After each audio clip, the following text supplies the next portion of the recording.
We are Jan and Yukari, and we bought a little van, changed the inside, and traveled with it. In this episode we will tell you all about our first try converting it. We bought our van in September 2020 and gave him the name Goku.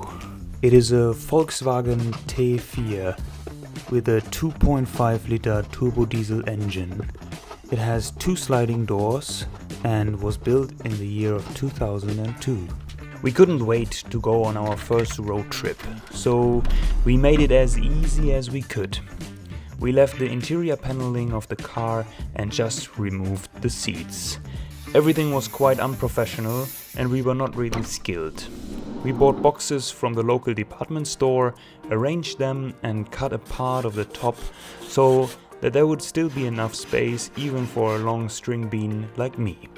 The boxes could be used as a storage and at the same time would stabilize the bed. On top of the boxes we put 2 wooden plates, made holes for some airflow, which to be honest didn't work well, and attached the bottom plate to the floor so that it would not move. We bought a foam mattress and Yukari sewed the cover. To make it stable in its extended version, we bought another box, built a lid and attached a wall rail that is usually used for shelves. When making the bed, we just had to connect the holder and it would support the weight. In the kitchen shelf, we had space for all the cooking utensils, water and most of the food.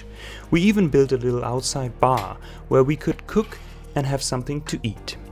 Next to the bed, we built another little shelf to store our portable battery and a few other items like books, cables and some of our gear. The drawer front was extendable and used as a tiny table. We found a second-hand part so that we could rotate the passenger seat. This made the inside more spacious. To make the floor more comfortable, we bought a piece of carpet, cut the size and just put it.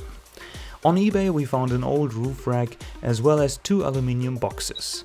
We attached the boxes and the 150 watt solar panel and connected it through the rear door with the power station, which was super easy.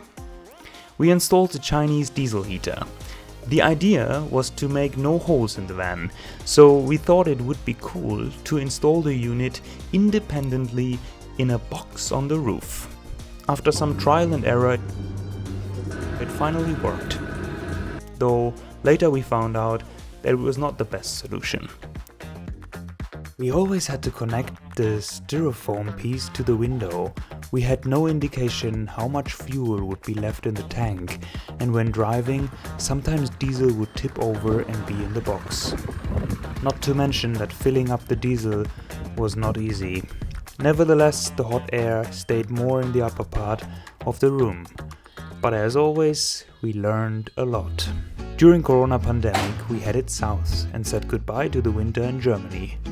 More about our experience on this road trip in the next video.